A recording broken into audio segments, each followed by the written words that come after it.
하나님의 말씀 룻기서 4장 13절부터 17절까지 보겠습니다. 자, 룻기서 4장 13절부터 17절까지. 룻기서 4장 13절부터 17절까지. 같이 읽겠습니다. 시작. 이에 보아스가 룻을 취하여 아내를 삼고 그와 동참하였더니 여호와께서 그로 잉태케 하심으로 그가 아들을 낳은지라. 여인들이 나오미에게 이르되 찬송할지로다. 여호와께서 오늘날 내게 기업 물을 자가 없게 아니하셨도다. 이 아이의 이름이 이스라엘 중에 유명하게 되기를 원하노라. 이는 내 생명의 회복자며 내 노년의 봉양자라. 곧 너를 사랑하며 7 아들보다 귀한 자부가 낳은 자로다. 나오미가 아기를 취하여 품에 품고 그의 양육자가 되니 그 이웃 여인들이 그에게 이름을 주되 나오미가 아들을 낳았다 하여 그 이름을 오벳이라 하였는데 그는 다윗의 아비인 이새의 아비였더라. 아멘. 아멘. 제가 10년이 되면 항상 그 하나님의 말씀을 받고 신앙생활을 시작하려고 항상 하나님께 기도하고 이제 말씀을 받으려고 성경을 읽습니다. 근데 이제 작년 말부터 송구영신 예배 준비하면서 하나님 말씀을 주세요 하고 이제 룻기서를 읽는데 지금까지 룻기서가 굉장히 중요한 성경이라고 하는 사실을 알고 있었지만 이 말씀을 다시 이렇게 묵상하면서 말씀을 보는데 하나님이 어마어마한 은혜들을 제게 주셨어요. 지난번에 유 목사님한테도 제가 그런 고백을 좀 드렸었는데 이 룻기서를 지금까지 많은 분들이 설교를 하시면서 주로 언제 많이 이 본문들을 사용하느냐 하면 어버이 주일날 룻이라고 하는 여인이 어머니 가시는 곳에 나도 가고 어머니 머무시는 곳에 나도 머물고 어머니 하나님이 나의 하나님 그러면서 효도에 대해서 이렇게 강조들을 많이 하시더라고요. 근데 이제 그 정도의 수준이 아니라 제가 이 룻기서 성경 말씀을 보는데 이 룻기서가 모든 성경의 엑기스와 같은 그런 말씀이더라고요. 4장밖에 되지는 않지만 창세기 1장부터 요한계시록까지 모든 성경의 비밀들이 이 룻기서 4장 말씀 속에 다 담겨져 있는 거예요. 결론적으로 오늘 룻기서 4장 13절부터 17절 말씀, 사실 룻이라고 하는 여인에게 있어서 그 신앙생활의 결론은 뭐냐면 아들을 낳는 거잖아요.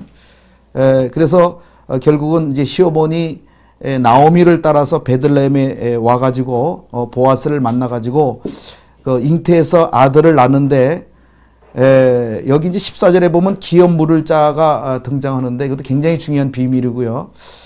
또 그 아들의 이름을 뭐라고 그들이 고백을 하느냐면 오벳이라고 그래요. 오벳. 지금 그 오벳이라고 하는 말이 제가 히브리어 말은 잘 모르지만 단어를 찾아보니까 하나님께 예배하는 자. 와, 그래서 결국은 나오미와 그 룻의 그 신앙 고백을 통해서 그의 후손들이 예배하는 자들의 모임을 만들어냈구나.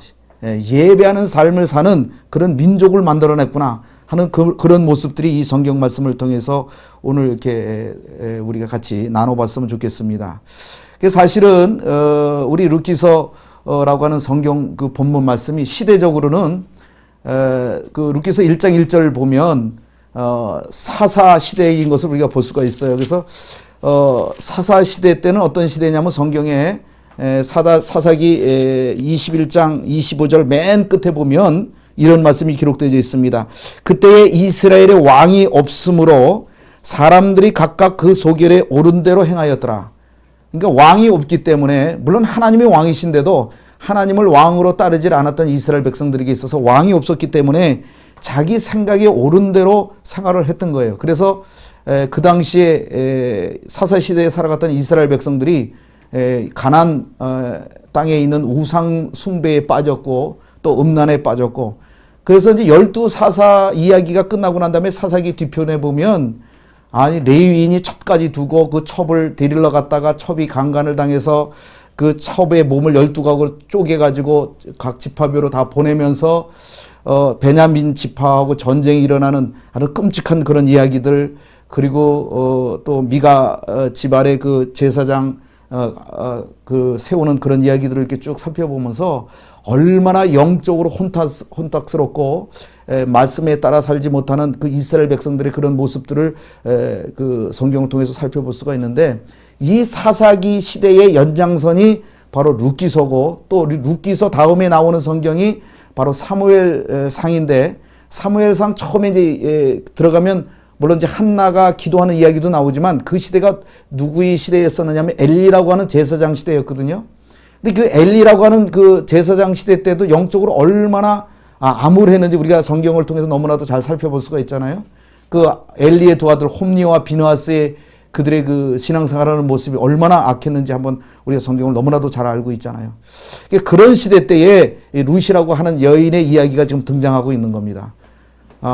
그래서 사실은 하나님께서 이 룻이라고 하는 성경을 주신 목적이 제가 볼 때에 정말 마지막 때가 되면 성경을 마음대로 볼 수도 없고 하나님의 말씀 따라 살기 참 어려운 그런 시대가 돼갈 때에 이 룻이라고 하는 한 드라마를 통해서 이게 어떻게 보면 이야기적으로 본다면 굉장히 재미있기도 하지만 그 속에 굉장히 깊은 영적인 비밀들을 이렇게 담아서 저장해 두셔가지고 그 룻이라고 하는 한 여인의 인생을 통해서 마지막 때 우리가 어떻게 신앙을 지키고 관리해야 될 것인가, 이것을 보여주고 있다고 저는 생각합니다.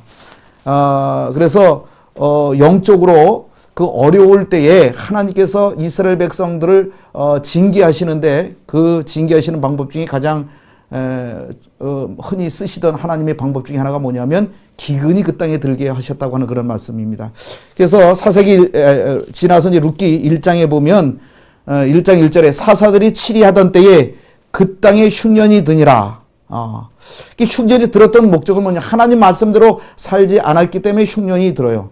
제가 이 말씀을 보고 성경을 쭉 흉년이 들어오고 기근이 들었던 그 시대를 살펴보니까 아브라함 때도 기근이 들었고 이삭 때도 기근이 들었고, 하여간 시대적으로 기근이 들었던 때가 많아요. 엘리야 선지자 시대 때에도 7년이라고 하는 대기근이 있었고, 엘리사 선지자 시대 때에도 기근이 있었고, 이 기근을 통해서 하나님께서 이스라엘 백성들을 징계하고 돌아오게 하시는 그런 장면들이 굉장히 많이 나와 있는데, 이런 것들을 통해서 마지막 때에 요한계시록에도 보면 마지막 때에도 무시무시한 기근이 있을 것이다. 그때 어떻게 지혜롭게 살아갈 것인가, 그걸 하나님께서 우리 성경을 통해서 보여주고 있습니다. 그래서 예수님께서도 마지막 때에 대해서 말씀하시면서 마지막 때에 전쟁도 있고 환란도 있고 그렇지만 기근이 있을 것을 말씀하고 있는 것을 성경을 통해서 볼 수가 있습니다. 아무튼 이제 이런 심한 기근이 들어서 나오미의 가족이, 물론 남편 엘리멜렉이 있고 아들 말론과 기론이 있는데, 온 가족들이 베들레헴에서 도저히 생활할 수가 없었기 때문에 그들이 그 기근을 피해서 자기들의 모든 재산을 정리해가지고 모압 지방으로 내려갑니다. 베들레헴이라고 하는 이름을 제가 유추해 볼 때에 가나안 땅에 주기적으로 기근이 왔다 할지라도 이 베들레헴이라고 하는 동네 이름처럼 아마 그 베들레헴이라고 하는 이름을 정한 이유가 있지 않을까 하는 생각이 되어집니다. 아마 다른 지역에 다 기근이 들어도 이 동네만큼은 먹을 게 있었던 것으로 생각이 되어집니다. 저는 아직 이스라엘 땅을 가보지를 못했어요. 그래서 지금 기도하면서 이스라엘 땅 한번 가보는 게 굉장히 소원인데, 가서 성경에 나와 있는 대로 한번 가서 좀 보고 싶어요. 그런 땅이 좀 어떤 땅이었었는지. 그런데 베들레헴이라고 하는 것 우리가 너무 잘 알잖아요. 떡집이라고 하는 이름. 아마 그 동네는 항상 먹을 게 풍성했기 때문에 떡집이라고 그 동네 이름을 지었지 않았는가 이렇게 생각이 되어집니다. 그러나 아무튼 그 동네까지 기근이 들었다고 하는 것은 굉장히 심각한 문제예요. 그런데 보통 아브라함도 그렇고 이삭도 그렇고 기근이 들면 주로 어디로 가느냐 하면 주로 이제 블레셋으로 내려갔다가 애굽으로 가는 게 통상적인 일인데, 그때는 아마 그쪽하고 전쟁이 있었던 것 같아요. 그래서 모압 지방으로 내려가는데, 이 모압이라고 하는 지역이 또 특색이 있어요. 이 모압이라고 하는 지역이 어떤 지방이냐면 우리가 잘 알듯이 아브라함의 조카 롯의 후손들이 살던 그런 지방이잖아요. 그러니까 성경을 찾아서 연구해 보니까 모압 지방이 바로 소돔과 고모라가 있던 지역이에요. 야, 그게 그 지역을 내려간 거예요. 물론 그 지역이 물이 풍부하고 먹을 것이 있었기 때문에 그곳으로 이민을 갔겠죠. 그래서 그곳에 이민 갔다가 오늘 또 그 말씀을 새벽에 일어나서 또 읽고 또 읽으면서 묵상하는데, 룻이라고 하는 여인이 어떻든 간에 그 나오미의 큰아들 말론 또 둘째 며느리도 같이 오르바라고 하는 그 여인도 그 모압 지방 여인이지만, 그 모압 지방 여인들이 사실 그 여인들의 입장에서 보면 그 나오미의 두 아들도 이방 사람들이잖아요. 결혼한다는 게 요즘은 뭐 국제사회가 돼서 다른 나라 사람, 다른 민족들과도 이렇게 결혼들을 많이 하지만, 그 당시에 이게 그렇게 쉬운 문제였을까, 그렇게 제가 생각을 해봅니다. 그래서 룻이라고 하는 여인이 그 가나안 땅에서 이민 온 말론과 결혼을 해가지고 살다가 시어머니를 따라서 가나안 땅에 온다는 문제가 이게 쉬운 문제가 아니었을 텐데, 뭐 여러 가지로 유추해 볼 수 있겠죠. 어쩌면 나오미가 이사 나올 때 큰 재산을 갖고 나와가지고 그 집이 잘 살았다든가, 어떤 무슨 유력한 뭔가 있었기 때문에 결혼하지 않았을까 하는 생각이 되어집니다. 근데 저도 선교사지만 아무튼 이 나오미가 사실은 그 엘리멜렉과 그 가족이 베들레헴 땅에 우거하면서 하나님의 땅에 머물러 살면서 하나님의 언약을 지켜나가야 되는데, 가나안 땅을 벗어나서 모압 지방으로 내려갔다고 하는 그 자체가 하나님의 말씀의 약속의 땅을 벗어났다고 하는 것, 이것이 보통 심각한 문제가, 하나님 말씀 입장에서는 심각한 문제가 아닌가 이렇게 생각이 되어집니다. 아무튼 나오미는 하나님의 언약의 말씀을 지키지 못하고 그 땅에 머물러 살지 못하고 유산을 하나님이 주신 기업을 지키지 못하고 모압 땅으로 내려갔지만, 그것에 내려갔다가 남편 죽죠. 그리고 한 10년쯤 있다가 두 아들 다 죽죠. 사실 어떻게 보면 굉장히 망한 집안이 되어지는 겁니다. 그런데 놀라운 건 뭐냐면 그 룻기서 1장 15절에 보면 이제 다 모든 걸 정리하고 고향 땅으로 돌아가려고 그럴 때에 이제 먼저 그 며느리들에게 같이 의논을 하고 먼저 오르바는 자기 고향으로 돌아가죠. 15절에 보면 이런 말씀이 나옵니다. 나오미가 또 가로되 보라 내 동서는 그 백성과 그 신에게로 돌아가나니 너는 그 동서를 따라 돌아가라. 제가 이 나오미가 그 오르바가 떠나고 난 다음에 룻에게 하는 이야기가 뭐라고 고백하느냐, 보라 내 동서는 그 백성과, 그 다음에 나오는 단어를 그전에는 제가 성경을 읽을 때 이게 제가 안 보였는데 이 말씀이 뭐라고 나오냐면 그 신에게로 돌아가나니. 그러니까 나오미의 하나님과 그리고 모압 족속들이 믿는 그 하나님, 그 당시에 역사적으로 그모스라고 하는 신들을 많이 섬겼다고 그러는데, 그 신에게로 돌아간다고 하는 게 그모스 신에게로 돌아가는 거예요. 그런데 보라 내 동서는 그 백성과 그 신에게로 돌아가니 너도 내 동서를 따라 네 신에게로 돌아가라, 그런 얘기를 하고 있는 거예요. 그런데 여기서 룻이 16절에 고백을 합니다. 너무나도 유명한 말씀이죠. 룻이 가로되 나로 어머니를 떠나며 어머니를 따르지 말고 돌아가라 강건하지 마옵소서. 어머니께서 가시는 곳에 나도 가고 어머니께서 유숙하시는 곳에 나도 유숙하겠나이다. 어머니의 백성이 나의 백성이 되고 어머니의 하나님이 나의 하나님이 되시리니. 어머님의 하나님. 그러니까 나오미가 사실 자기 고향 땅, 하나님의 약속하신 그 땅을 벗어나서 모압 땅으로 이민을 왔지만은, 그러나 그 룻이라고 하는 여인이 어머니 속에서, 시어머니 속에서 누구를 발견했느냐면, 어머니 안에, 비록 우리 시어머니가 하나님의 말씀을 벗어나서 이 모압 땅에 와서 살고 계시지만 어머니 속에 분명히 언약의 하나님이 숨어 계시구나, 그 하나님을 발견하게 되어졌던 거예요.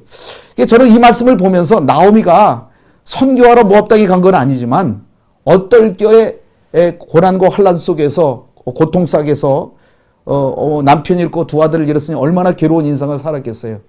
제가 어저께 어떤 전도사님 만나서 그 아들이 이 눈이 태어났을 때 이 실명이 돼가지고 태어나면서 그 아픔을 겪은 얘기들을 쭉 하는 그 모습을 보면서 그 자기 안에 상처가 있으니까 그 얘기를 자꾸 꺼내는 거 아니겠어요. 그러니까 나오미도 굉장히 괴로웠을 텐데 그 괴로움 속에서도 나오미는 하나님에 대해서 고백을 한 것이 있었기 때문에 룻이라고 하는 그 여인이, 아니 시어머니 뭘 보고 따라가겠어요. 아무 재산도 없어요. 바라볼 게 아무것도 없는데 그 나오미라고 하는 그 시어머니를 따라갈 수 있었던 것은 뭔가 루시라고 하는 여인에게 강력한 어떤 메시지가 들어가지 않았겠는가. 예. 그 인생의 환경은 어렵고 힘들고 정말 보잘것도 없고 바라볼 게 아무것도 없지만 그 나오미 시어머니가 이렇게 이게 순간마다 툭툭 던지면서 고백하는 그 신앙의 고백, 그 고백이 이 루시라고 하는 여인에게 믿음의 영향력을 미치지 않았는가. 그래서 어떨결에 나오미는 선교사 아니지만 선교사와 같은 그런 삶을 통해서 그 루시라고 하는 여인을 베들렘까지 같이 따라오게끔 했던 그런 영적인 영향력을 가진 그런 삶을 그 루스에게 고백했기 때문에 따라가지 않았겠는가, 이런 믿음의 고백이 되어집니다. 그래서 저도 사실 중학교 때 선교사가 되기로 작정하고 그리고 기도하고 제가 이제 꿈이 뭐냐면 일본 가서 선교하다가, 그때 당시엔 제가 뭐 잘 아는 나라가 없어가지고 그 다음에 또 중국 가서 선교하다. 중국이라고 하는 나라 또 얼마나 넓어요. 그래서 사실은 중국에다 신학교를 몇 개를 세워야 되겠다. 그림, 이제 지도를 그려놓고 제가 그림을 그리면서 심심하면 이렇게 이제 꿈을 꾸고 있었어요. 중국엔 제가 가지는 못했는데 선교사로. 그러다가 이제 마지막에 북한 들어가지고 내가 순교해야 되겠다. 겁도 없이 제가 순교하겠다고 제가 그랬어요. 나중에 이제 나이를 먹어가면서 목사까지 됐으면서도 야, 순교는 자신 없다. 그래서 순교는 이제 포기하자. 근데 하나님이 어느 날 갑자기 저를 목회하고 있었는데 캄보디아가라 하는 나라 있다는 내 이름은 들어봤지만 어떤 나라인지 전혀 알지도 못한 나라, 가보지도 않은 그 나라로 하나님이 저를 보내셔가지고 그곳에 가서 목회자들을 훈련시키면서 그들에게 영적인 영향력을 끼치게 한 것, 어쩌면 나오미처럼 얼떨결에 같지만 그분들에게 저의 신앙 고백을 그들이 보고 룻과 같은 그런 여인들이 만들어져서 그분들이 지금 사역을 지금 하고 있습니다. 이게 하나님의 은혜가 아닌가. 나는 실수했지만은 하나님은 결코 실수하지 아니하시고, 나오미처럼, 나오미는 비록 하나님을 떠나서 그 모압 땅에 갔지만 룻이라고 하는 여인을 데리고 와가지고 그 땅에서 그 여인을 보아스를 만나게 해줘가지고, 그래서 성경을 쭉 연구해 보니까 보아스의 역할이 성령님의 역할이었구나. 보아스가 아니라 나오미의 역할이 룻이라고 하는 여인의 인도를 해서, 아무튼 사실 그 나오미가 아니면 룻이 어떻게 베들레헴에 돌아갈 수 있겠어요. 그리고 놀라운 건 뭐냐면 나오미가 보아스의 친척이에요. 이게 복음이에요. 제가 볼 때는 만약에 보아스의 친척이 아니었었더라면 나오미가 돌아가더라도 그 영적인 그 유업을 이어받는 통로를 만나기가 참 쉽지가 않았을 텐데, 아무튼 나오미의 남편 엘리멜렉과 보아스가 친척지간이었기 때문에 물론 더 가까운 친척이 있었지만 아무튼 그 영적인 그 줄기가 룻에게 있어서는 그 시어머니에게 굉장히 그 좋은 연결점이 되는 역할을 할 수 있는 그런 삶을 살게 되어졌던 것으로 제가 성경을 보니까 그렇더라고요. 그래서 아무튼 나오미가 성령님, 우리에게 있어서는 성령 역할을 해서 이렇게 끌고 나가고, 보아스를 보니까 보아스가 이제 마지막 때 주님이 재림에 오실 때 임하실 그 예수님을 제가 보니까 상징해주고 있는 거더라고요. 그래서 너무 좀 이상하게 본다고 생각하지 마시고 한번 잘 생각하면 묵상을 해보세요. 그러면 룻은 누구냐? 이방 여인이잖아요. 마지막 때에 성령을 통해서 성령의 기름 부으심을 받은 이방 교회가 바로 룻이라고 하는 그런 여인이 아닌가, 이렇게 제가 성경을 통해서 보여집니다. 그래서 마지막 때에 저는 지금 기도하고 있습니다. 지금 우리 목사님들을 통해서 제가 같이 은혜 받은 것도 있고 제가 개인적으로 은혜 받은 것도 있는데, 절기를 통해서, 사실 신학교에서 이 절기가 너무 중요한 건데 좀 가르쳐 줘야 되는데, 신학교 다닐 때 이 중요한 절기, 하나님의 구원의 시간표를 신학교에서 가르쳐 주질 않더라고요. 그래서 캄보디아에 가가지고 제가 유튜브를 통해서 유대인 목사님을 만나고 유대인 목사님을 통해서 절기를 공부하고 나니까 이 절기가 얼마나 중요한지. 그 절기를 따라서 주님이 6월절 때 주님이 십자가에 못 박혀 죽으시고, 그 다음에 오순절 그 절기 때에 성령이 임하셨고, 또 마지막 7월 절기 때에 주님이 재림에 오셔서 이 땅에 하나님의 나라를 다시 회복시키실 것을 저는 분명히 믿고 있는데, 그 마지막 때에 일어날 것들을 이 룻이라고 하는 여인을 통해서 이방 교회가 나오미 역할을 하는 선교사나 또 성령님의 역할을 통해서 이제 회복되어지고 구원받는 역사가 마지막 때에 일어날 것을 저는 분명히 믿습니다. 여기 오늘 제가 4장 말씀을 같이 읽었는데요. 고향 땅에 돌아와서 이 보아스를 만나잖아요.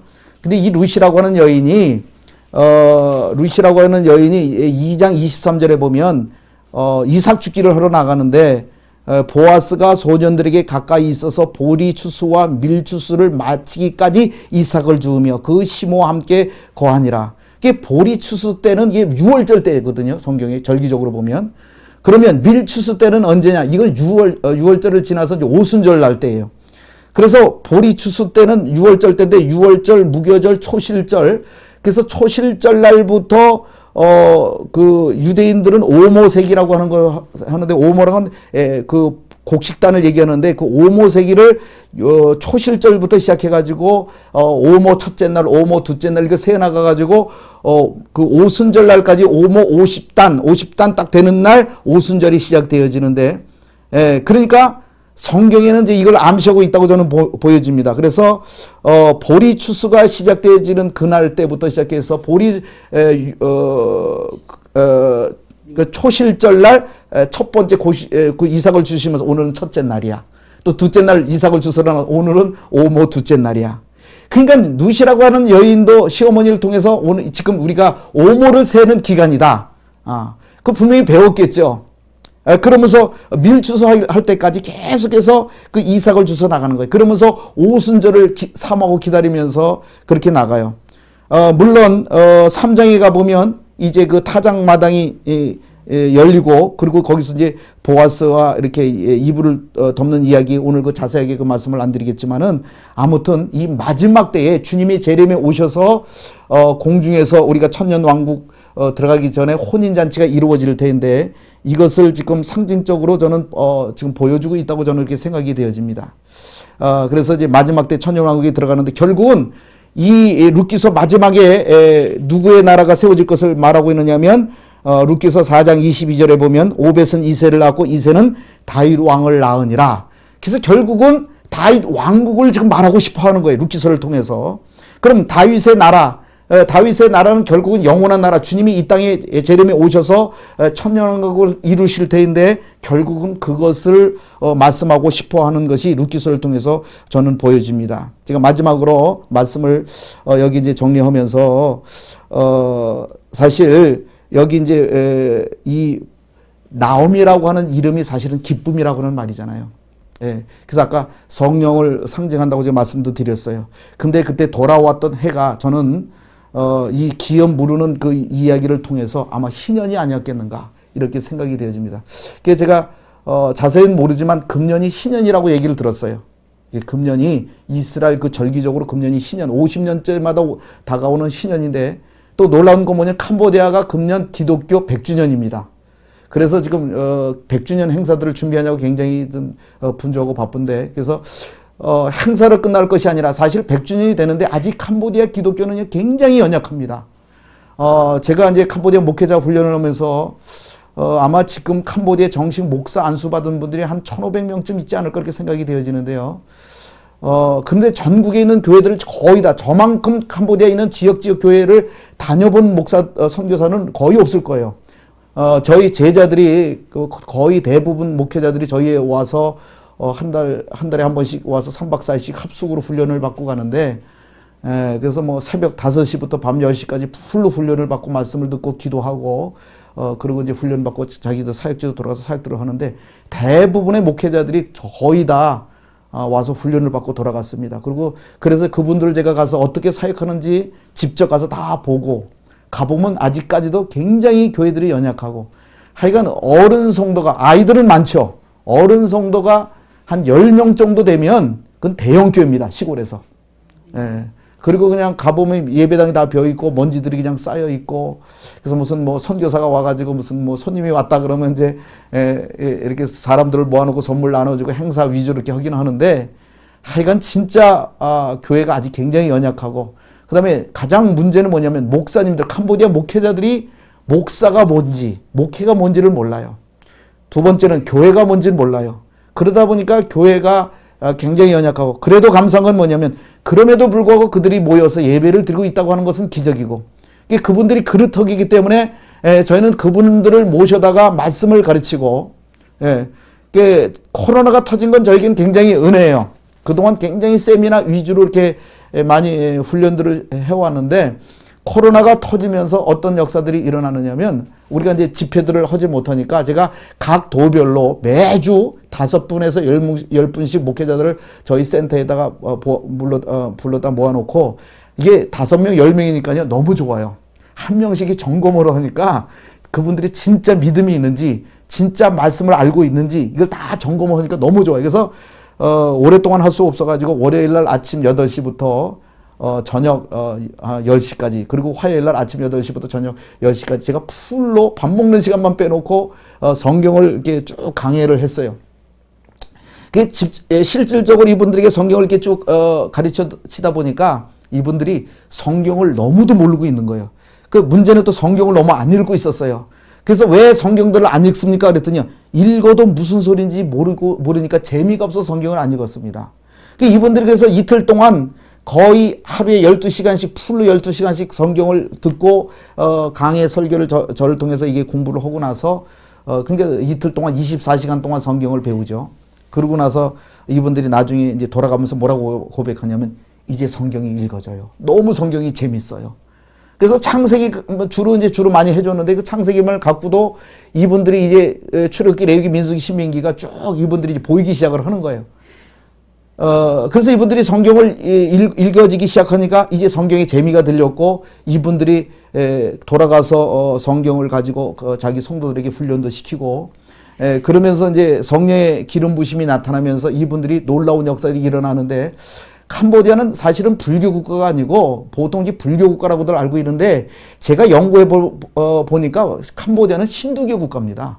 사실은요. 모든 힌두 문화가 캄보디아 땅을 다 장악을 하고 있고 감사한 건 뭐냐면 제가 선교 훈련 받을 때 네팔에 갔었거든요.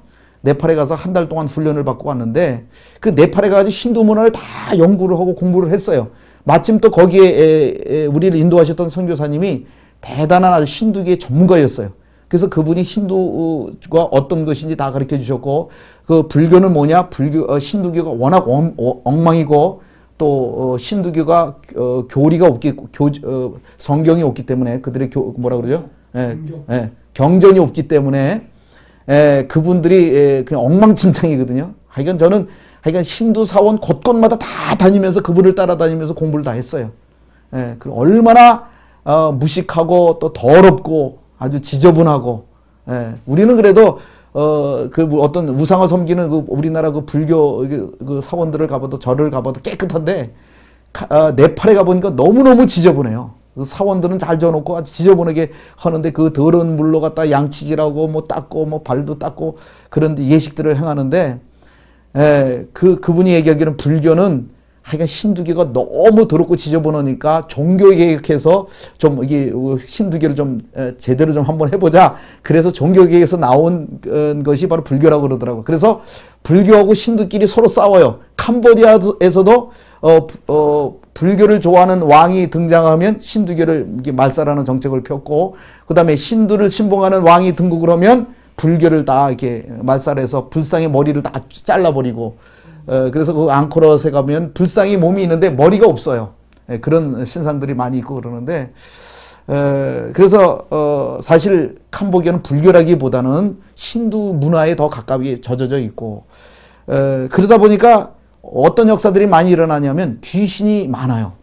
실질적으로 귀신의 역사가 굉장히 많이 일어나고 있고, 또 사람들이 많이 그 집안에서 귀신과 같이 사는 사람들도 많이 있어요. 그래서 두려움 속에 살아가는 사람들도 있고, 그 사람들이 눈에 보인대요. 저도 사실은 여러분이 믿어지거나 안 믿어지거나 가끔 귀신이 진짜로 보이거든요.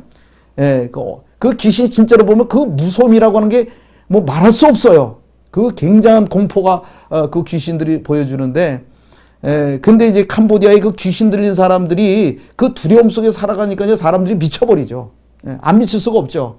이 사람들이 귀신을 직접 보고 귀신이 들리니까 이게 감당이 자기가 안 되니까, 우리나라는 그런 사람들을 기도해서 치료해 주든지 아니면 정신병원에 가다 놓잖아요. 근데 캄보디아는요, 그런 데가 제대로 되질 않으니까 어떻게 하냐면 쇠사슬로, 굵은 쇠사슬로 마당에다가 말뚝 박아놓고 거기다 묶어놓든지 아니면 방 한 구석에다가 이렇게 쇠창상서를 만들어놔가지고 거기다 가다 놓든지 이렇게 해요. 근데 우리 이제 제자들이 나가가지고 전도하러 갔다가 그런 분들을 만나면 복음을 전하고 또 기도하고 안수기도 해가지고요. 정말 많은 분들을 치료해 줬어요. 뭐 머리가 귀신처럼 진짜 머리도 안 깎아주니까 여기까지 뭐 여자처럼 남잔데도 그렇게 기르고 있는 분들도 있고 그래서 이제 그분들이 이제 어느 날 이제 계속 가서 우리 찾아가서 기도해주고 그러니까 그분들이 그러더래요. 그래서 우리 현지 목사님 보고 목사님 왜 그러더니 나 이제 괜찮아졌어요. 이 쇠사슬 끊어주세요. 쇠사슬에가 열쇠로 잠가놨으니까 이게 몇 년씩 지났으니까 열쇠를 찾을 수가 없죠. 그래가지고 철부점에 가서 큰 렌치를 사다가 그걸 가서 끊어주고 그래서 머리 깎아주고 옷 싸주고 그리고 우리 세미나에도 이제 몇 번 와서 참석하고 성경 공부도 하고 가고 이제 그랬어요.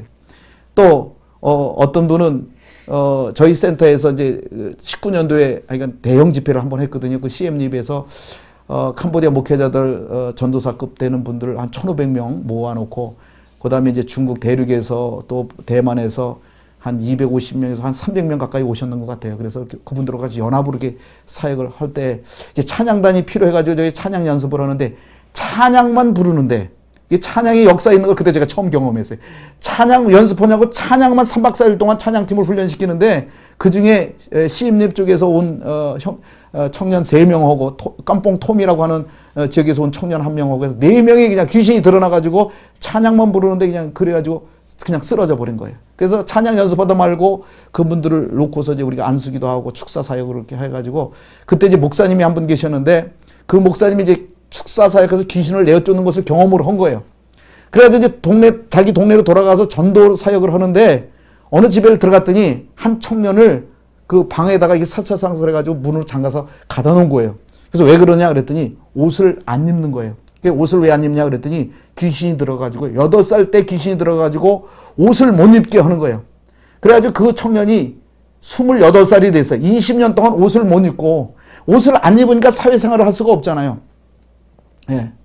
그래서 학교도 다녀본 적이 없고 동네 바깥에 나가본 적도 없고 그냥 집에서 개처럼 밥이나 이제 때 되면 밀어가지고 밥을 먹이고 그렇게 생활을 했는데 그 목사님이 자기가 축사 사역하는 것을 경험하고 나서 들어가서 바로 안수기도 해서 그 자리에서 귀신이 떠나가면서 그날부터 옷 입고 그날부터 예배드리기 시작을 했고 예. 그런 일들이요 지금 10대뿐이 지금 치료가 됐어요. 예. 얼마나 놀라우니, 제가 그래서 옷을 안 입게 하는 귀신도 있나? 그래서 제가 성경을 읽어보니까 거라사 강인이 벌거벗은 채로 그리고 돌아다녔다고 하는 얘기가, 제가 그전에는 그 경험이 있기 전에는 그 성경을 이렇게 자세히 들여다보질 않았는데, 야, 그런 일들이 실제로 성경에 예수님이 하셨구나 하는 것들을 제가 성경을 통해서 오늘날 한국교회는 귀신 쫓는다 그러면 굉장히 이상하게 여기는데 한번 캄보디아 한번 와보세요. 그러니까 그렇게 묶여서 살아가는 그 불쌍한 영혼들, 제가 그걸 보면서 막 가슴이 뭉클해지고 눈물이 쏟아지더라고요.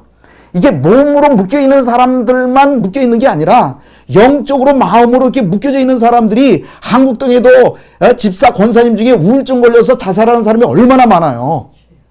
이게 몸으로 묶여있지 않지만 이 심령이 묶여있는 사람들이 얼마나 많을까. 그래서 지금 때가 급하거든요. 그래서 제가 절기적으로 올 이 룻기서에도 절기가 쭉 절기를 따라서 이 이야기가 기록되어져 나가고 전개되어져 나가는 모습을 보면서 마지막 때에 6월절 때에도 대붕이 일어났었어요. 오순절 때에도 대붕이 일어났어요. 마지막 주님이 오시기 직전에 성경 요에서 2장에 기록되어 있는 대로 베드로가 이제 나중에 이제 성령 기름 부으심을 받고 나가서 그 아시아 지역 또 여러 지역에서 온 16개 나라 사람들에게 나가서 뛰쳐나가가지고 복음을 외칠 때에 엄청난 붕이 일어났잖아요. 그때 요에서 2장 말씀을 가지고 그가 이야기를 합니다. 그런데 사실 그것이 완전하게 완성이 이루어진 것이 아니고 마지막 때에 분명히 요엘 선지자가 그렇게 마지막 때에 어마어마한 성령의 기름 부으심이 나타나요. 저는 그래서 지금도 그걸 믿고 있습니다. 하나님이 마지막 때에 나를 써주실 거라고. 그래서 성령의 기름 부으심은 순간적으로 일어나지만 난 여기 계신 목사님들에게 너무 감사하고 또 기뻐하는데 그게 뭐냐면 말씀으로 훈련돼야 그때 쓰임 받는데 말씀은요 하루아침에 훈련되는 게 아니잖아요. 이게 시간이 필요해요. 제가 그래서 이 사역에 미쳐서 하여간 말씀을 제가 받은 것, 제가 깨달은 것 이것을 빨리 전해줘야 되겠다. 그리고 성령 받게 해야 되겠다. 마지막 때 늘 말씀하셨던 것처럼 말씀의 기둥과 성령의 기름 부으심의 기둥, 이 두 기둥만 반드시 세워지기만 한다 그러면 성령은 우리가 뭐 받고 싶다 그래서 막 기름 부으심 막 임하는 게 아니고 분명히 하나님의 계획에 따라서 성령의 기름 부으심이 사모하는 자들에게 부어주실 텐데 말씀으로 훈련되는 건 하루아침에 되지 않으니까 이게 이 사역을 위해서 준비되는 일꾼들이 필요하겠다. 그래서 마지막 때 하나님께서 역사하실 때 주님이 재림에 오시기 직전에 이런 어마어마한 기름 부심이 나타날 때인데 이 땅에 그런 역사가 있을 것을 믿고 저는 말씀 사역에 저도 지금 말씀을 더 배우기를 원하고 또 이 배운 대로 아는 대로 빨리빨리 전해줘서 준비시켜야 되겠다. 캄보디아 땅에 지금 굉장히 많은 그 간증 다 할 수 없는 그런 일들이 많이 일어나고 있습니다. 지금 한국의 그 당뇨 대란이라고 그러죠. 당뇨 환자가 350만 명이라고 제가 얘기를 들었어요. 와, 근데 우리 그 제자들이 나가가지고 당뇨가 걸려가지고 막 등이 막 썩어가고 등창이 일어나고 그런 그 어떤 사람을 가서 안수기도 해서 그 당뇨병도 치료가 일어나고 심지어 우리 세미나에 와서 훈련받던 분이 에이즈 환자인지도 몰랐죠. 거기 같이 앉아서 훈련받았는데 돌아가가지고 자기 몸이 좋아지니까 병원에 가서 검사를 했는데 에이즈 수치가 거의 정상으로 돌아온 거예요. 그런 역사도 막 일어나고 있어요. 놀라운 건 뭐냐면 병이 치료받는 것보다 이분들이 이제 말씀을 따라 살려고 작정하고 물론 이분들이 세상적인 지식적으로는 굉장히 부족해요. 그러다 보니까 뭐 감정적으로 많이 흘러요. 그래서 잘 삐지기도 하고 그러지만 어떻든 간에 복음이 들어가면서 이들의 삶이 변하고 있고 이분들이 예배를 드리고 있고 오늘 여기 기록되어 있는 대로 나오미가 룻을 통해서 이제 아들을 낳잖아요. 그 아들을 동네 사람들이 이름을 져줘요. 뭐라고 동네 사람들이 자기가 진 게 아니에요. 동네 사람들이 뭐라고 그러냐면 오벳이라고 그래요. 예배하는 자. 그러니까 나오미를 보고 아무튼 다 망해서 베들레헴으로 돌아왔지만 돌아와가지고 예배하는 삶에 치중했기 때문에 며느리를 앉혀놓고 같이 예배하는 삶을 사는 삶을 보여줬기 때문에 동네 사람들이 그래 네가 이렇게 예배를 잘 드렸더니 네가 결국은 네가 망했었지만은 오벳이라고는 이방 여인을 통해서 아들을 낳았으니까 이름을 오벳이라고 그러자. 예배하는 자. 그게 사실은 한국 교회가요. 오늘도 뭐 부정이라고 그래가지고 오후 예배도 안 드리고 그런 교회들이 수두룩하고 심지어 뭐 그냥 오전 예배도 안 드린다고 되고 그게 오해인지는 모르겠지만 너무 안타까운 거예요. 어떻든 간에 우리 한국도 얼마나 예배가 많았어요. 뭐 하여간 무슨 예배 하여간 뭐 한 가지만 있어도 뭐 개업 예배 뭐 돌 예배 하여간 예배가 너무 많다. 그런데요 사실은 우리나라가 이처럼 제가 만나는 분들에게 말씀드리지만은 한국이 얼마나 잘 살고 있는지 한국 사람만 모르고 있어요. 한국 사람만. 한국이 얼마만큼 잘 살고 있는지 한국 사람만 모르고 있어요. 이렇게 잘 살게 되어진 것 우리가 예배하는 삶을 살았기 때문에 하나님께서 축복해 주셨다고 저는 분명히 믿어요.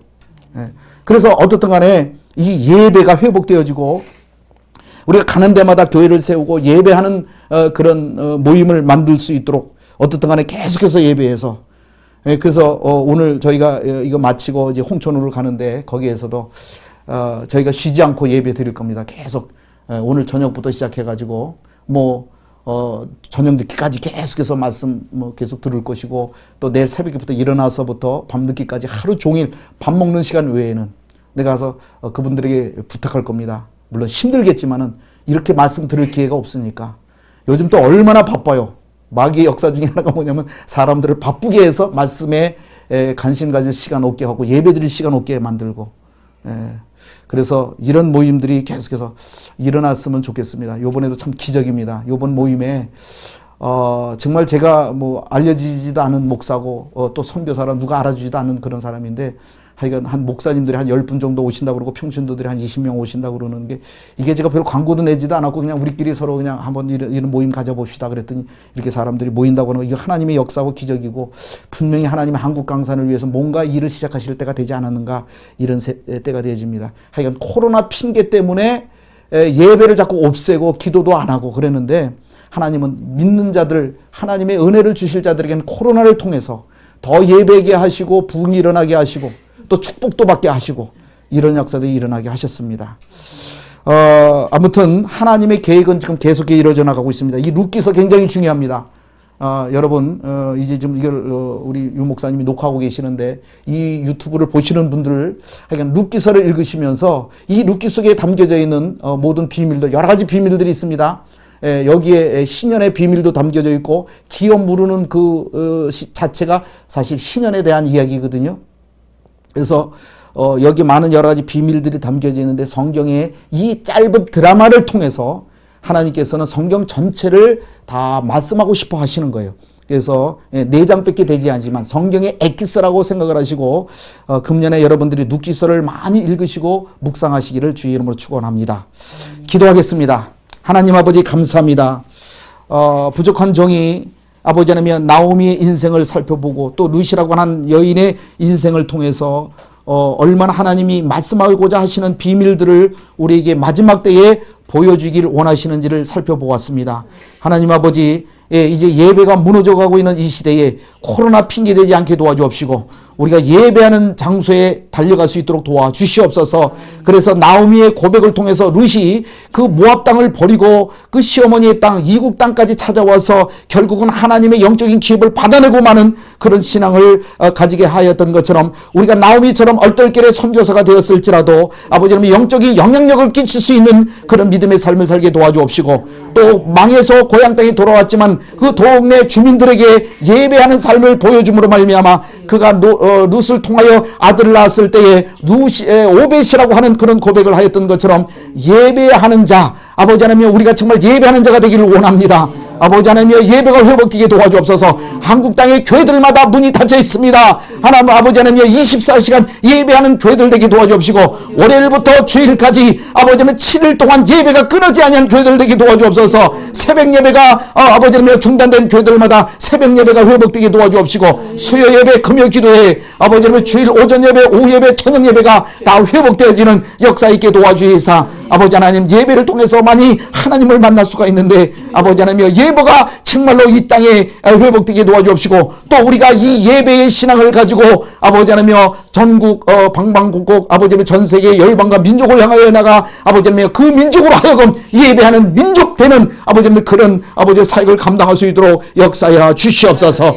오늘도 이 시간에 아버지 하나님 모든 열방과 민족 가운데 예배를 드리는 모든 교회마다 주님의 기름 부어 주시옵시고 그 예배를 기쁘게 받아 주시사 아버지 하나님이여 이 땅을 회복시켜 주옵소서. 오늘 이곳에 함께하게 해주셔서 감사합니다. 성령께서 우리 마음에 임재해 주셔서 감사를 드립니다. 사랑하고 축복하며 예수님의 이름으로 기도드리옵나이다. 아멘. 아멘.